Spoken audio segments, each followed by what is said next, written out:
just like a mirage on the horizon of her lagoon. Built on 118 islands, divided by 120 canals, and crossed by more than 415 centuries of history, seasoned into Venice its antique luster. Cathedrals inlaid with rare marbles, gilt spires, and mosaics in gold. Aesthetically invented, undefinable, which can't quite be grasped. Her structures, which follow the rhythm of the waters, seem to exclude themselves from the realm of architecture. This is the mirror of a people who learned to drain from the mire its dampness and build upon the land the sublime reality of poetic color cut from stone. Being built on poetry, she survives in form and spirit the historical seasons which created her, and with each day that passes, seems to have her rebirth, to recreate herself by virtue of the original will. Her Byzantine arches frame this rare environment of open stretches of water, surrounded on all sides by palaces of rare beauty. Crowned by this plaza, St. Mark's, arranged like a grid. The cathedral stands in semi-oriental splendor, with many of her pillars, old mosaics and gold, brought as spoils of war from cities of the Levant. To one side of the cathedral is the Tower of the Moors, and at the top they strike 12, and all seems drawn in fusion in one moment sublime.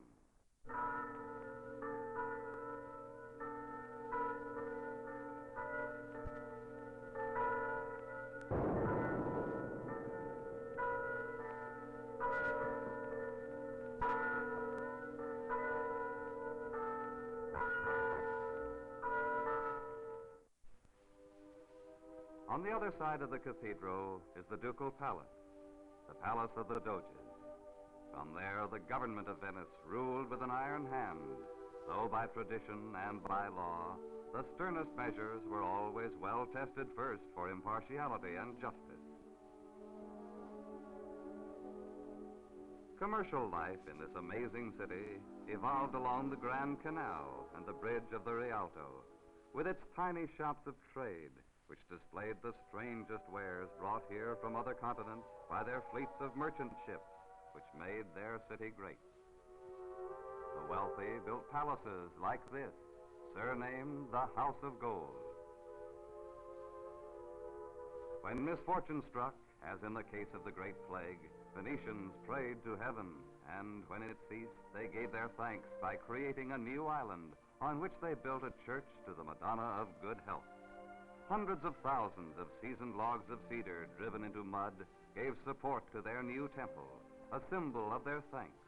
The plague had passed and life resumed its course. Her kind, strong race lives on, proud of her past glory, and is ever conscious of this setting so unlike any other on this earth. They live and work in the ways set by their forefathers.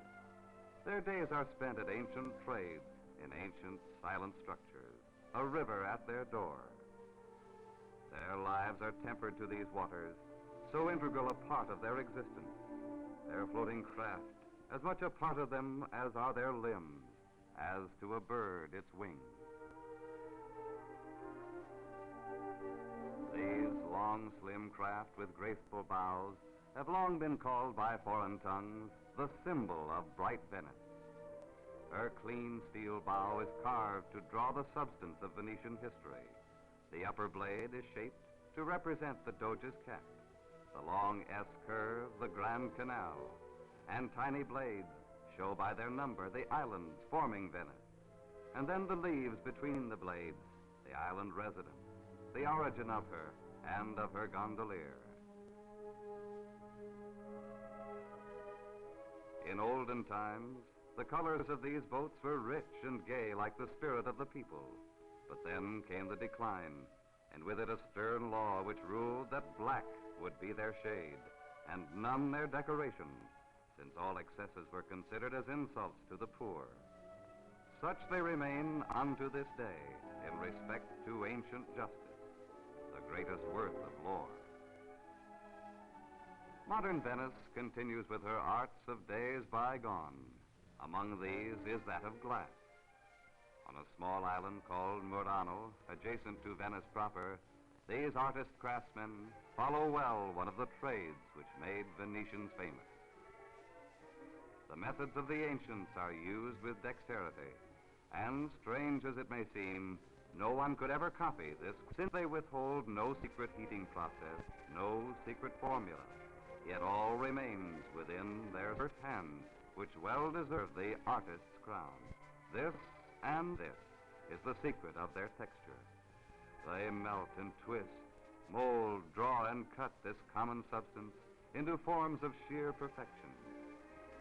Transparent solids become liquids of reddish incandescence as they mix in powders and silver, sometimes gold, or sometimes nothing but the graceful form which only they can give to make a lifeless crystal live the story of their romance.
Visitors come to admire and enjoy this monumental spectacle and see the life of Venice, from her children with their open, simple charm, to her narrow, darkened passages, and today's Venetian life in these surroundings, which by their nature forbid all hate.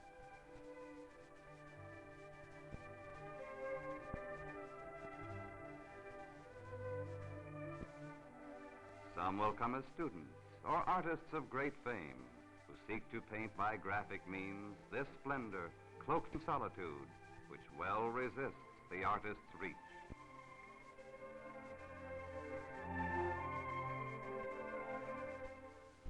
Whatever one can see, wherever one can go, the scene is quiet, calm, remote, imbued with solitude, pure romance.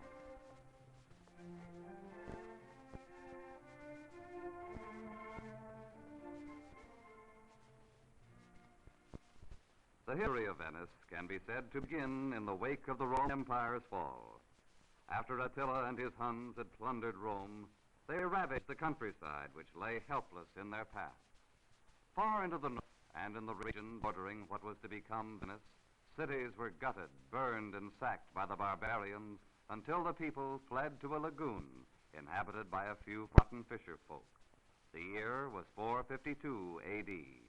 This refuge of muddy, murky little islets offered a protected shelter which held intruders far at bay.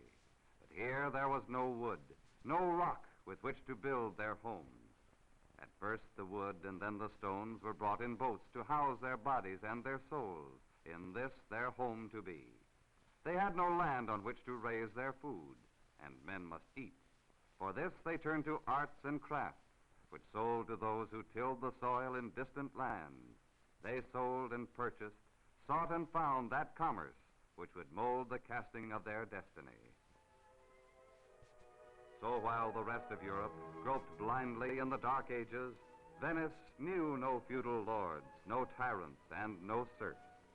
There were no clouds of ignorance to squelch progress of mind. No chains, no bars nor walls to hold from them horizons, wealth, and dignity. Her merchants went to the exotic lands of the vague and distant East. One of the first was Marco Polo, who traveled across the face of Asia in search of fame and fortune. charted unknown seas and countries, then tried to prove his rare notations by showing gems, clothing, and spices brought back after years of travel. All was branded as a worthless tale, and for many centuries his priceless notes were lost in a ridicule which time alone would prove unjust. The government of Venice was headed by an autocrat, a doge who ruled with all authority, until this system weakened through impulsive, thoughtless deeds, almost costing the state of Venice her freedom, wealth, and trade. So came the age of secrecy, with the doge as figurehead of a super-secret ruling class, the Council of the 10 men a year in office, who pledged themselves to the protection of all citizen rights. The people knew that their interests were well guarded, and for this reason accepted without question those laws which silenced Venetian traitors and spies of mainland states. Justice was swift and without recourse, since before a move was made, the counter-spies had done their work. This way, the city was well guarded from all who would destroy the roots of state by infiltration and corruption. Both East and West knew well the word Venetian. It meant a race of merchants, hardy sailors and diplomats adept in keeping independence and reaping the wealth of neutral trade in an era of great invasion, feudal slavery, and war. Attracted by a loot so rich, there came into existence a swarm of pirates from the Dalmatian coast.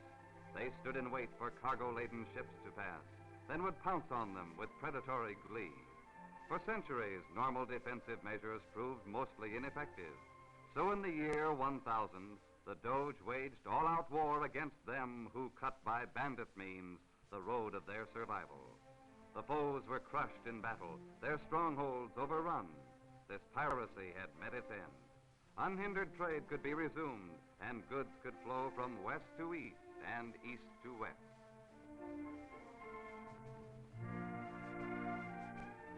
This victory caused wondrous celebrations and became perpetuated by the Wedding of the Sea. The Doge would lead a grand procession of vessels, large and small, then dropped into eternal waters, the symbol of their tie, a wedding band of gold, which sank beneath the waves, these waves which shaped their lives, their treasures, and their creed.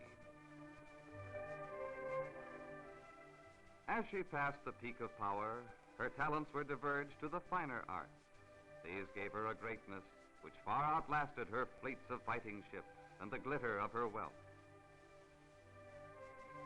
Her art was best reflected in that man the world calls Titian, who struck his brush in rhythmic harmony on countless, priceless canvases to obtain a color unsurpassed with power of expression.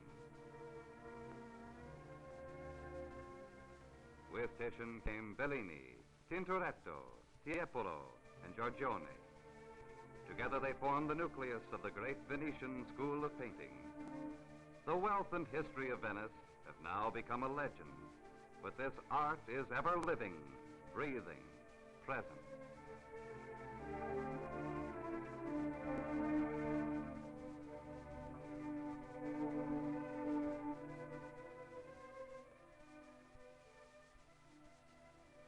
And so the years and centuries rolled on. Then the Republic met its end with the advance of Napoleon Bonaparte in the year 1796. When this violent turmoil spent itself under its own fury, the fair city became a part of united Italy.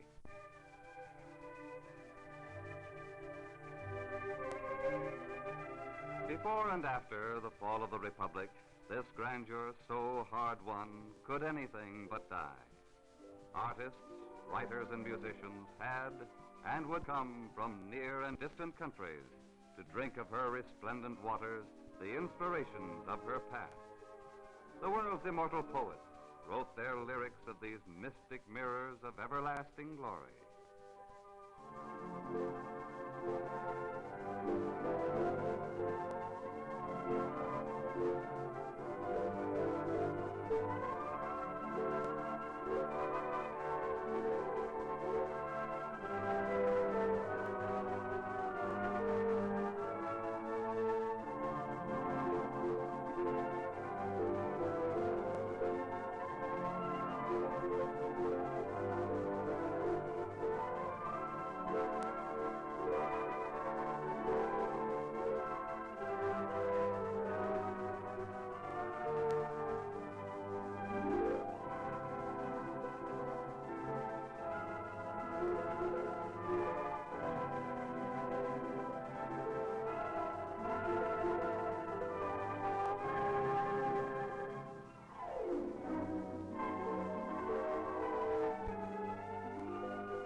Time which changes any and all things material seems to have paused before this treasure.